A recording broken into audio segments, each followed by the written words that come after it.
गोपाळराव रात्रभर नीलाच्या पलंगा शेजारी बसून होते. हा असा काहीतरी प्रकार होता की तो त्यांच्या अनुभवाबाहेरचा, समजा पलीकडचा होता. आता केवळ ते तिचं स्वप्न राहिलं नव्हतं, कारण नीला झोपल्यावर यांनी तिचे दोन्ही हात पांघरुणाखाली घालण्यासाठी उचलले होते. तेव्हा त्यांना दिसलं होतं की दोन्ही हातांचे पंजे किंचित भाजल्यासारखे दिसतायत. स्वप्नाचं सत्यसृष्टीवर इतकं भयानक आक्रमण होऊ शकतं. मागच्यासारखीच याही खेपेस नीलाला रात्रीच्या प्रकाराची काहीही आठवण नव्हती. मात्र दोन्ही तळहातांची आगाग होतीये ती सकाळपासून म्हणत होती. डॉक्टर सकाळी आले होते, पण त्यांना तिच्यात थोड्याशा तापाशिवाय, म्हणजे तोही शारीरिक थकव्यानं किंवा मानसिक यातायातीनं शक्य होता, याखेरीज इतर काहीही आढळलं नाही. गोपाळराव, ते म्हणाले, मला हा प्रकार फारसा आवडत नाही आणि अगदी खरं सांगायचं म्हणजे मला याचा नीटसा उलगडाही होत नाहीये. माझा सल्ला ऐकणार असाल तर डॉक्टर मेहता नावाचे सायकियाट्रिस्ट आहेत, त्यांना तिला एकदा पाहू देत आणि आजच अपॉइंटमेंट ठरवा. 2-3 दिवस तरी लागतील. नशिबानं गोपाळरावांना दुसऱ्या दिवशी संध्याकाळची अपॉइंटमेंट मिळाली. डॉक्टर मेहता सायकियाट्रिस्ट होते, मानसोपचार तज्ज्ञ होते. फॅमिली डॉक्टरांचा रिपोर्ट बराच वेळ अभ्यासल्यानंतर त्यांनी स्वतः नीलाची तपासणी केली.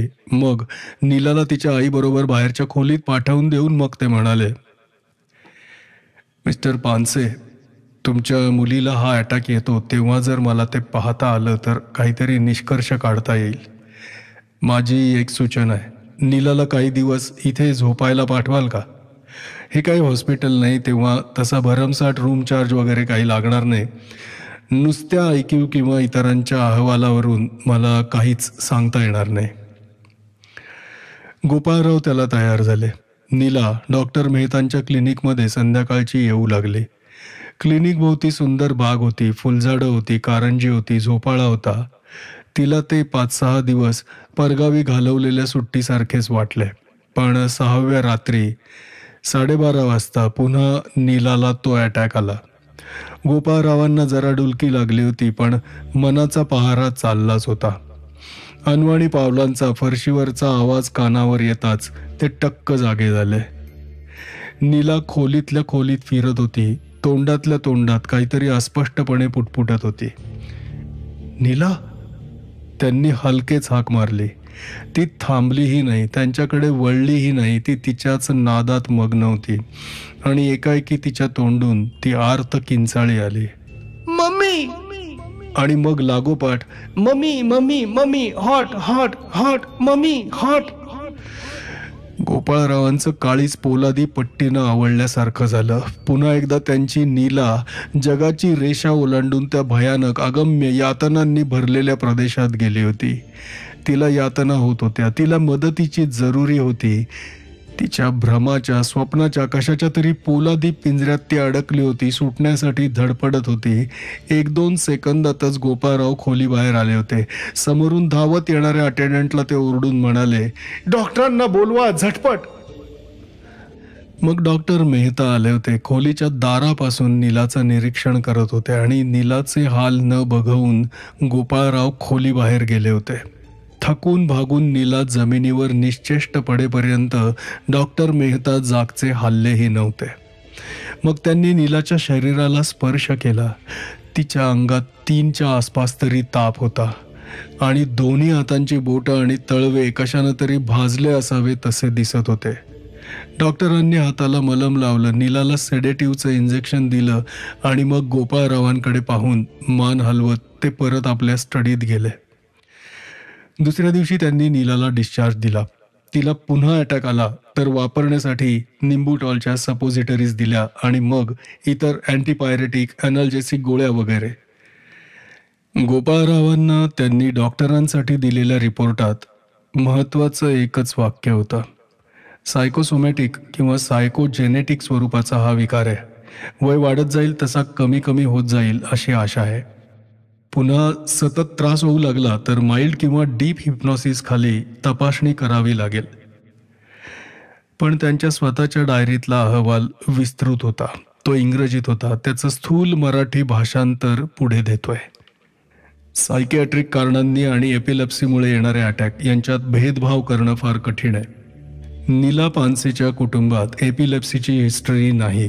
शारीरिक तपासणीत मेंदूला, विशेषतः टेम्पोरल लोबला काहीही इजा व दुखापत झालेली दिसत नाही.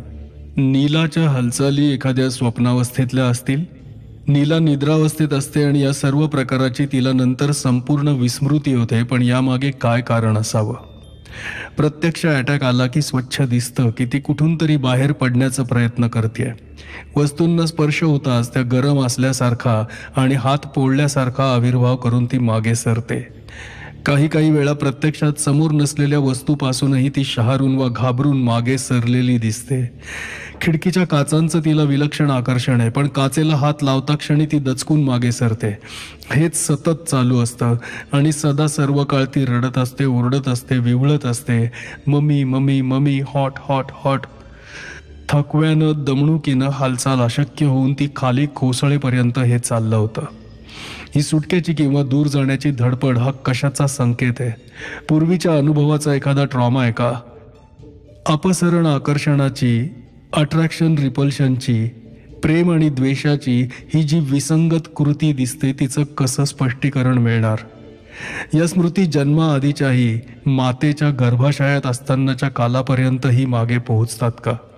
तिला अगदी लहानपणी कधी स्टोवचा, चुलीचा, बर्नरचा, तापलेल्या पत्र्याचा चटका बसला असण्याची शक्यता आहे का?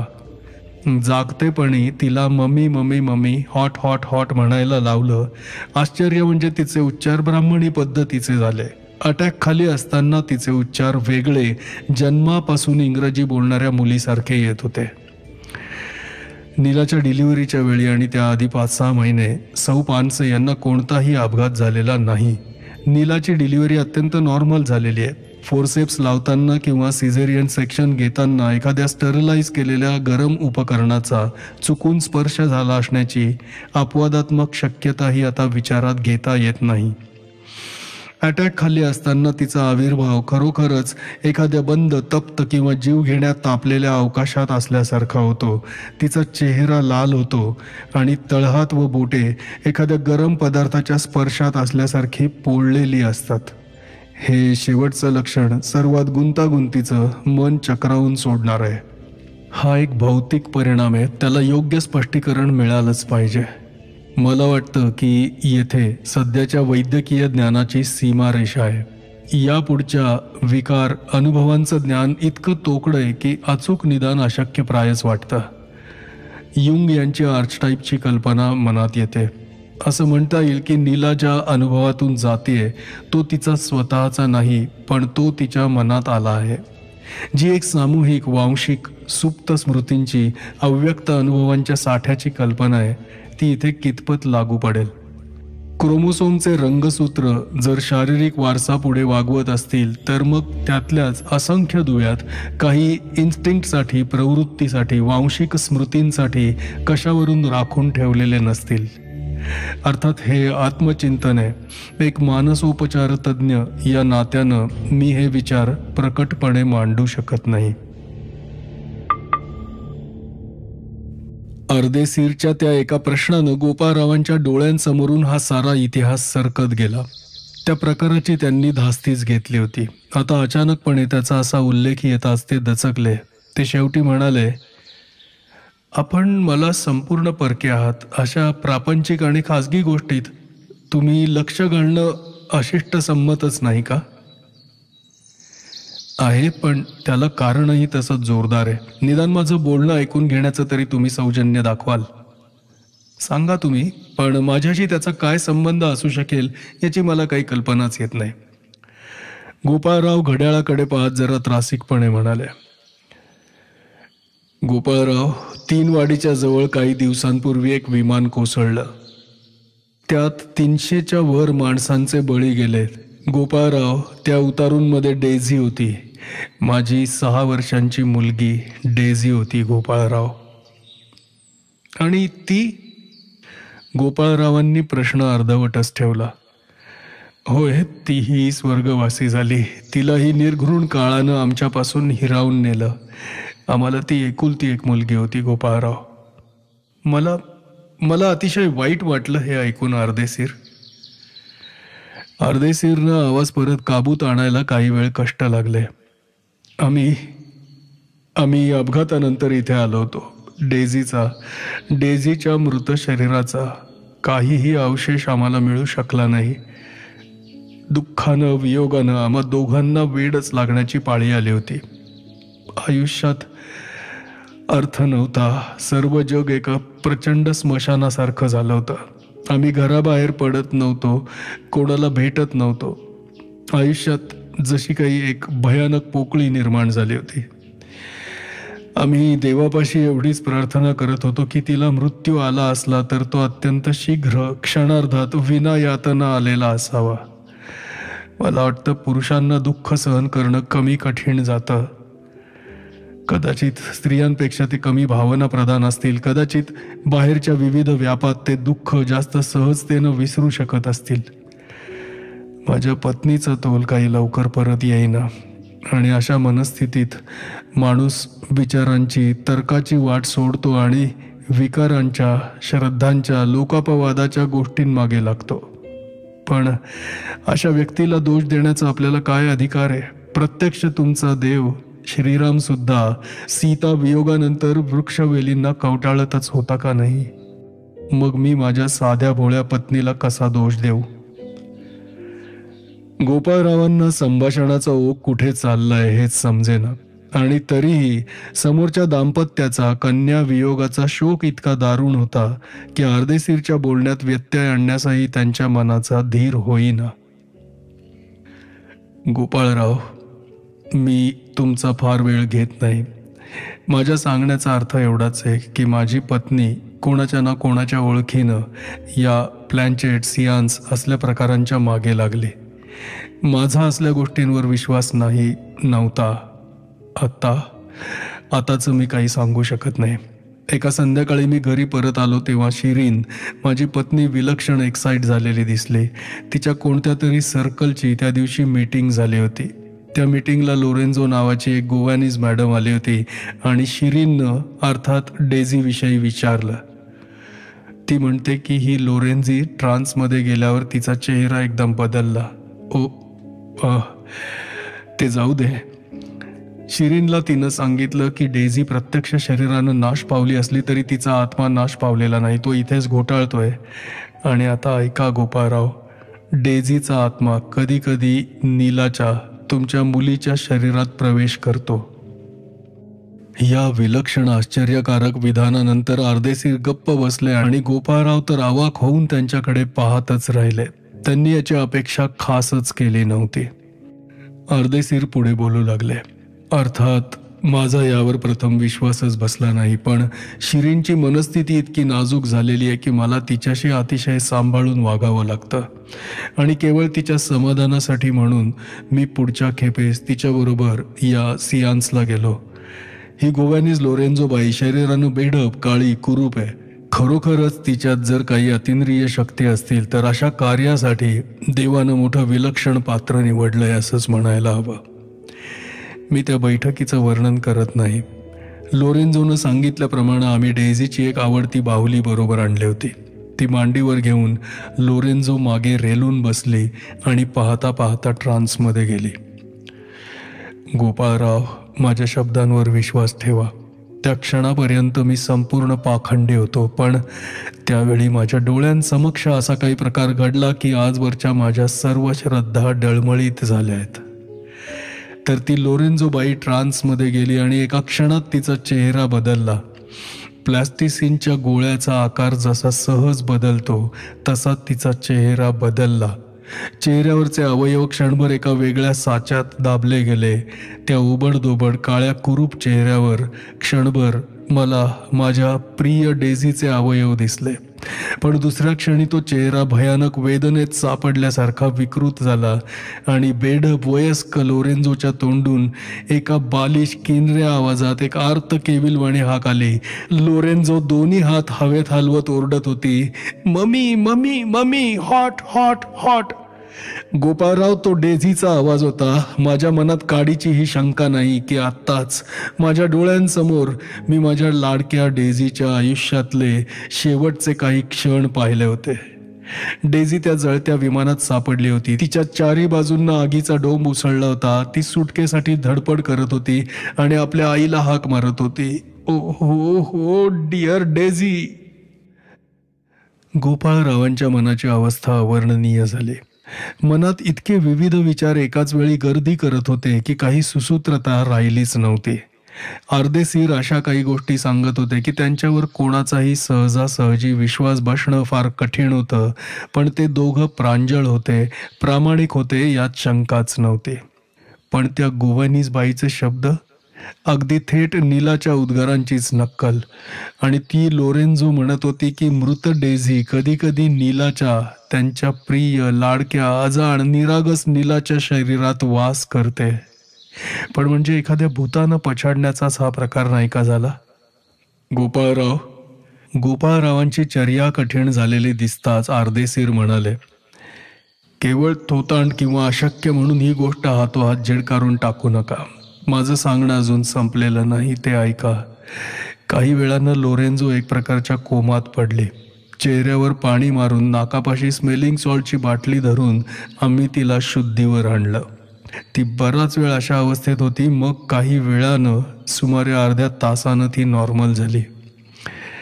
ट्रान्समध्ये घडलेला प्रकार तिला अजिबात आठवत नव्हता. ती म्हणते की तिला एवढंच जाणवलं की एका शक्तिशाली अस्तित्वाशी तिचा संपर्क आला होता.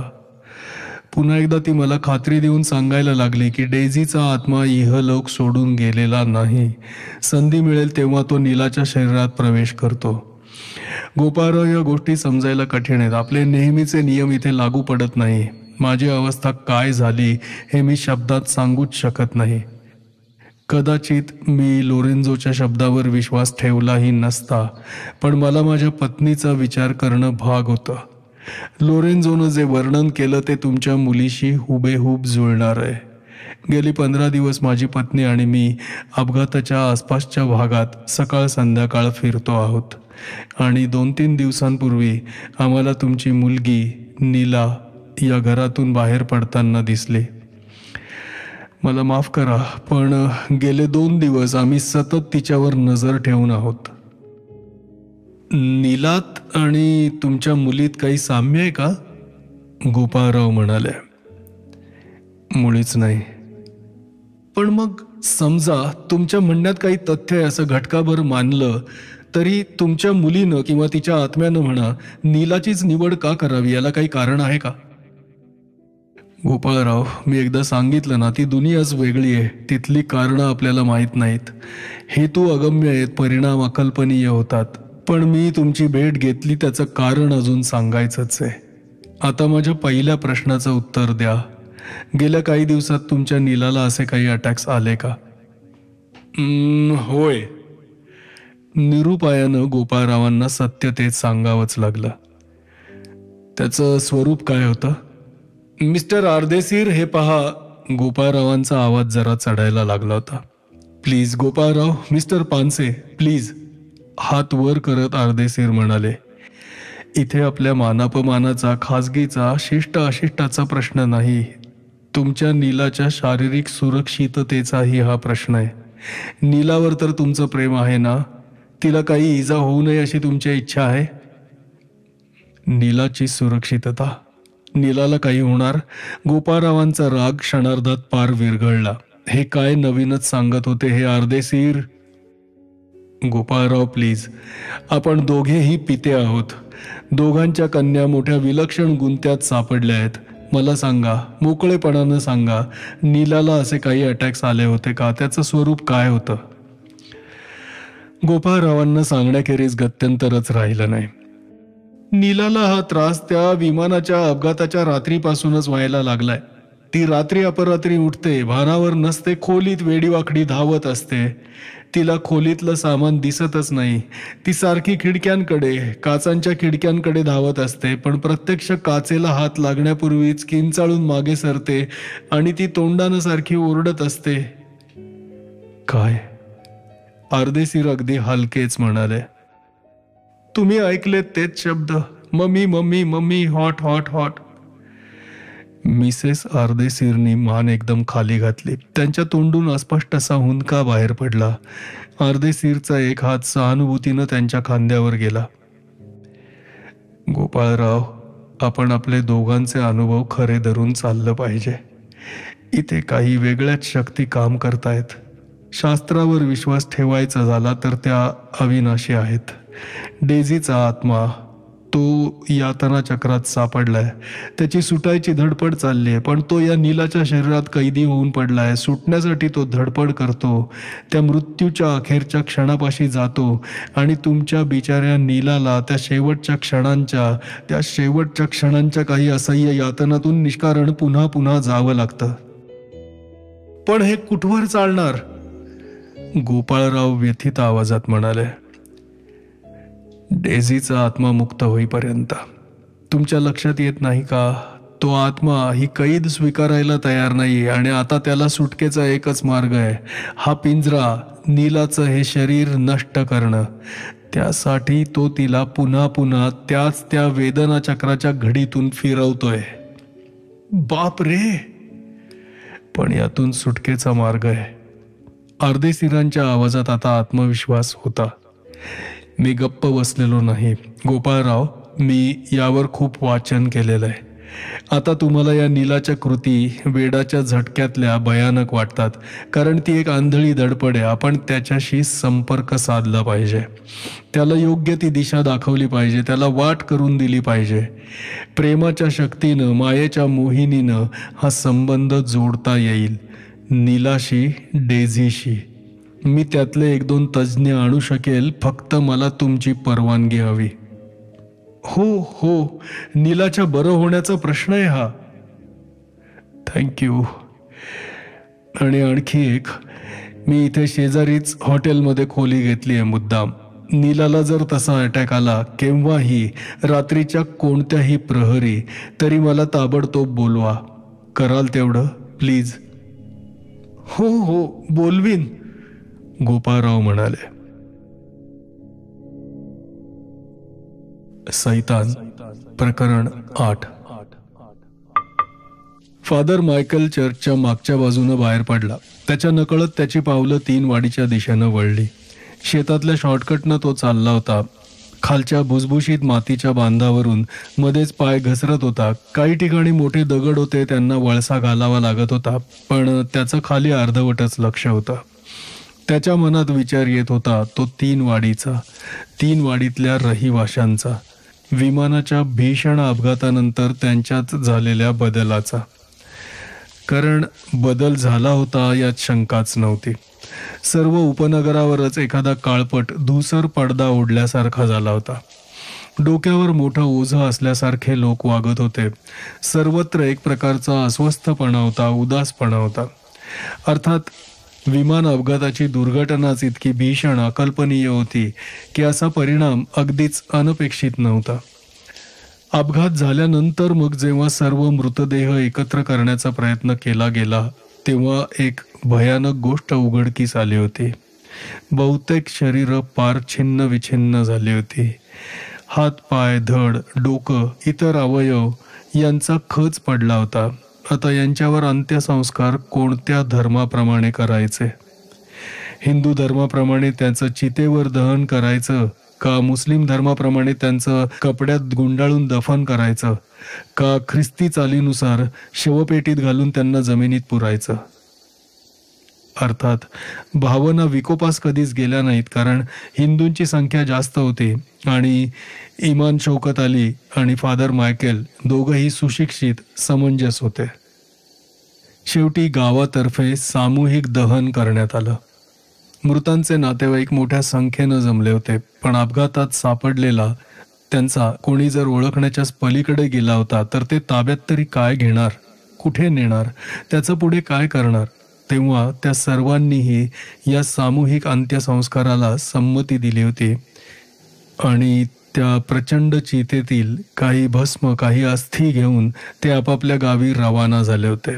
पण मागे हा विमनस्कतेचा, उदासीनतेचा, विफलतेचा एक वारसा ठेवून गेले होते. फादर मायकेलच्या पॅरिशमध्ये ख्रिस्ती धर्मीय नाममात्र असतील, तेही अडाणी असतील, पण हवेत तरंगणारे तरल भावना प्रवाह जाणण्या इतकी संवेदन क्षमता मायकेलमध्ये खासच आली होती. दुसऱ्याच्या सुखदुःखाशी समरस होण्याची ही कला अवगत असल्याखेरीज तो त्याच्या पेशात यशस्वी होऊच शकला नसता. मायकेल श्रद्धाळू होता, पण त्याच्या श्रद्धेला विचारांची, बुद्धीची, तर्काची किनार होती आणि म्हणूनच त्याला जाणवणारी, गावाला गुरफटून टाकणारी विषण्णतेची छाया ही अनाठायी तर्कदुष्ट वाटत होती. या विषण्णतेच्या, उदासीनतेच्या मागे आणखी काहीतरी आहे, कदाचित कसली तरी अनामिक भीती आहे अशी त्याला शंका येत होती. पण ही सगळी एवढ्यावरच थांबत नव्हती. तरी अकारण कशी असेल? त्या मागेही काहीतरी कारण असलंच पाहिजे. अजून ते पृष्ठावर आलं नसेल, व्यक्त झालं नसेल, पण ते एवढ्यातच होणार अशी मायकेलला शंका आणि भीती वाटत होती. आणि त्याच्या मनात ही विचार मालिका यायलाही कारण घडलं होतं. एका कोळ्याशी बोलता बोलता त्याच्या तोंडून ती गोष्ट अभावितपणे उच्चारली गेली होती. मग त्या कोळ्यानं कितीही सारवासारव करायची धडपड केली तरी लोकात कोणते प्रवाह पसरत आहेत याची मायकेलला थोडीशी कल्पना आली होती. मुद्दा हा होता, अपघात झालेल्या जम्बो विमानात जितके प्रवासी होते त्या सर्वांचे मृतदेह सापडले होते का? कोणत्या का धर्माप्रमाणे होईना मृतदेहावर पवित्र अंत्यसंस्कार झाले होते का? याचं होकारार्थी उत्तर कोणालाच खात्री न देता येत नव्हतं. नदीत काही देह फेकले गेले असण्याची शक्यता होती. थोड्या अंतरावर काही गळी होत्या, एक वाळका नाला होता, काही झुडपं होती. अपघाताच्या स्फोटाचा दणका इतका जबरदस्त होता की अशाही एखाद्या आड जागी एखादा मृतदेह फेकला गेला असण्याची शक्यता होती.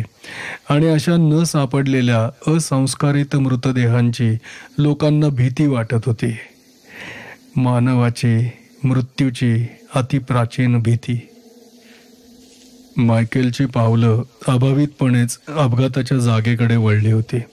दूरवरूनही संध्याकाळच्या गर्द निळ्या काळ्या आकाशावर विमानाच्या शेपटीची काळी उंच छायाकृती दिसत होती. जोवर ही काळी छाया आकाशाविरुद्ध उभी होती तोवर लोकांना अपघाताचं विस्मरण होणार नव्हतं आणि बघ्यांची वर्दळ अजूनही कमी होत नव्हती. मानवी स्वभावाला दोष द्यायचं मायकेलनं केव्हाच सोडलं होतं. अतिसुंदर तसंच अतिविकृत, अतिसूक्ष्म तसंच अतिप्रचंड, अतिमोहक तसंच अतिविदारक, आत्यंतिकाचं मानवाला स्वाभाविक आणि जबरदस्त आकर्षण असतं.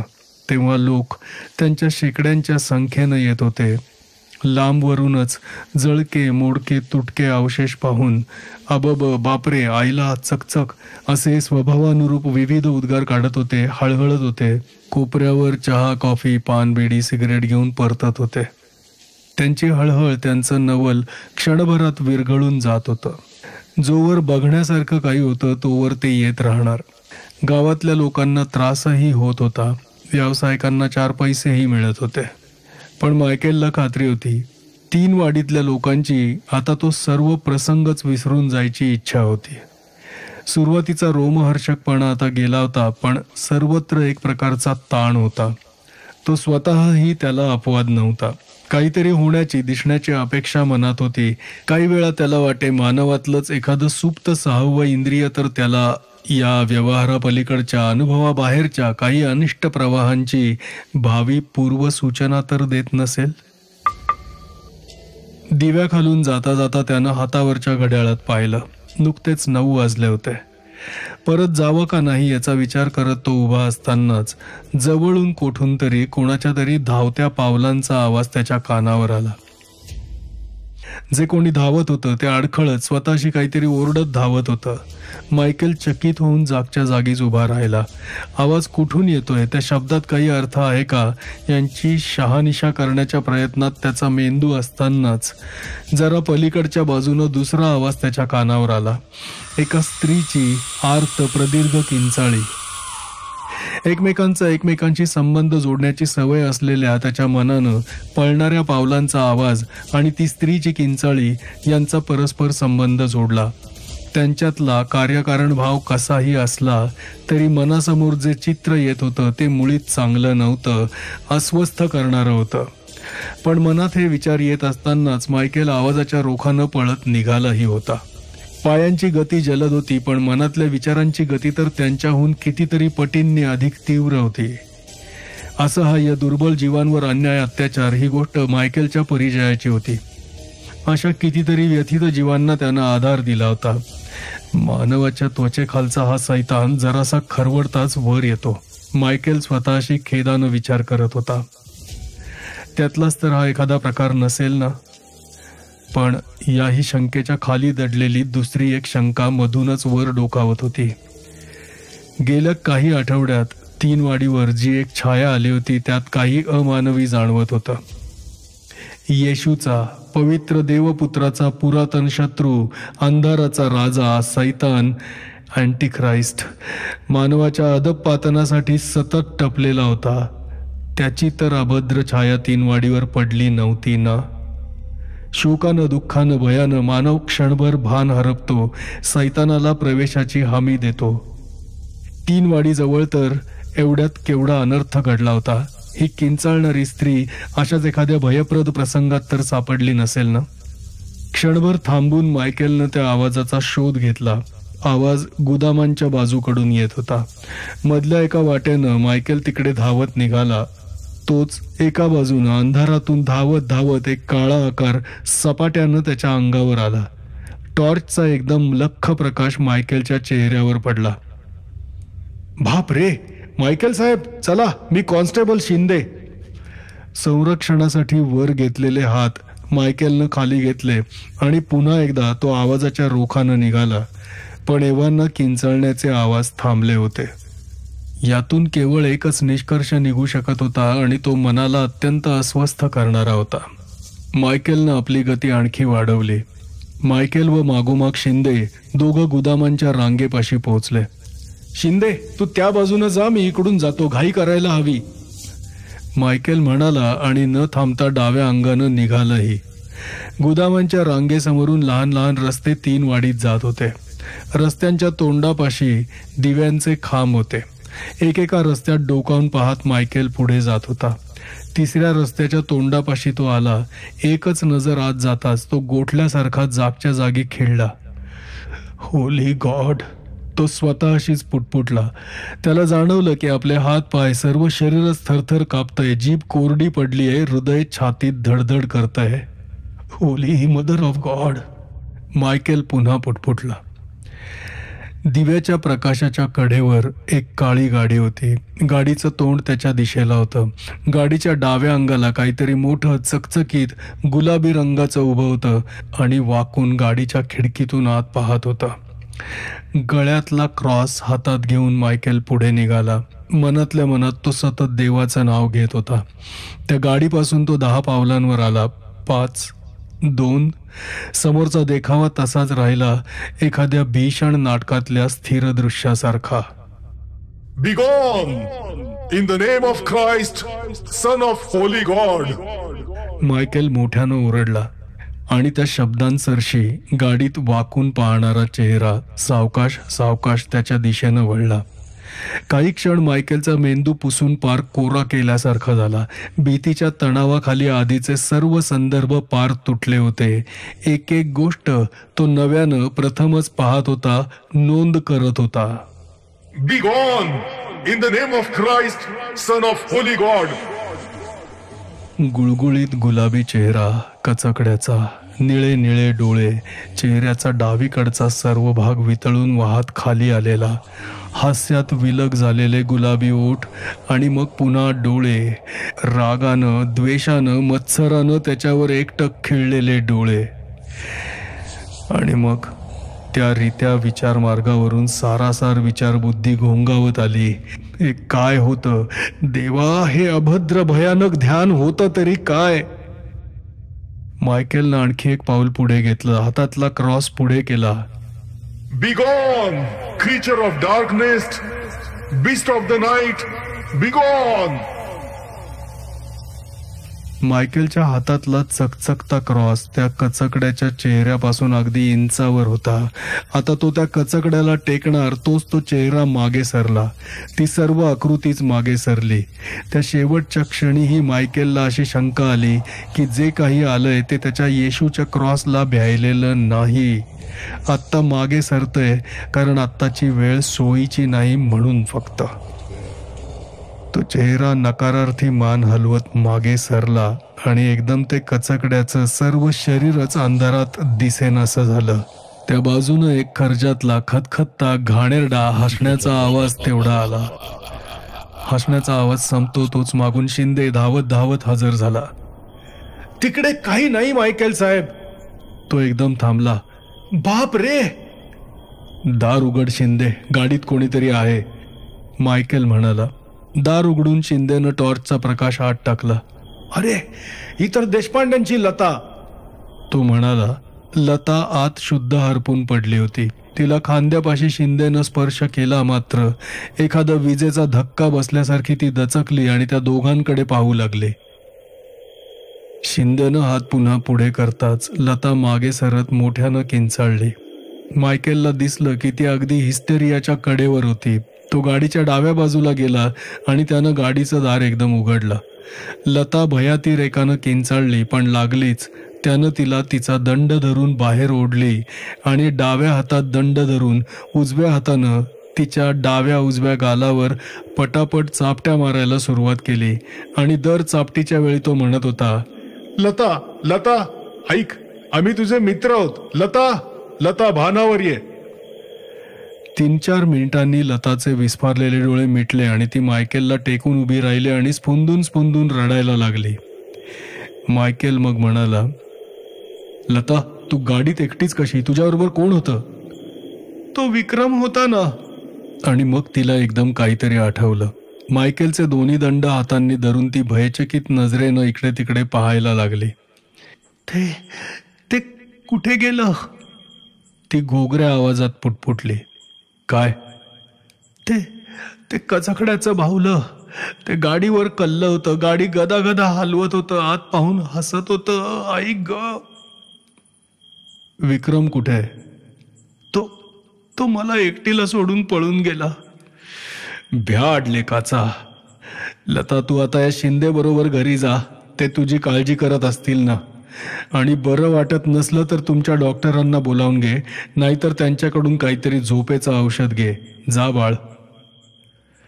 शिंदे लताचा हात धरून सावकाश निघून गेला. मायकेल त्या गाडीपाशी एकटाच राहिला. त्याला काय दिसलं होतं? 3 वाडीतल्या तणावाचा त्याच्याही मनावर परिणाम झाला होता का? कानांवर आलेल्या अतिरंजित विकृत कपोलकल्पित भाकड कथांचा त्याच्याही मनावर इतका पगडा बसला होता का? पण दिसला होता तो भास होता हे मानायला मायकेलचं मन तयार होईना. सर्व शक्तिमान देवाचं अस्तित्व ही जितकी सत्य गोष्ट होती तितकीच सैतानाचं अस्तित्व ही होती. सैतानालाही काही शक्ती अवगत होत्या. तोही अवकाशातला देवदूतच होता, गर्वापायी अधपतित झालेला. त्याचाच हा एखादा आविष्कार नसेल कशावरून. पण किती भयानक आकार, अमानवी अनैसर्गिक भ्रष्ट रूपात आलेला. त्याच्याशी मायकेलनं मुकाबला करावा अशी प्रभूची इच्छा होती का? सैतान जसा विविध वस्तूंचा माध्यमासाठी उपयोग करत होता तसा येशू, आकाशातला देव जीसस ख्राइस्ट हा मायकेलचा उपयोग करणार होता का? किती दुर्बल, किती कमकुवत अस्त्र निवडलं होतं प्रभूनं.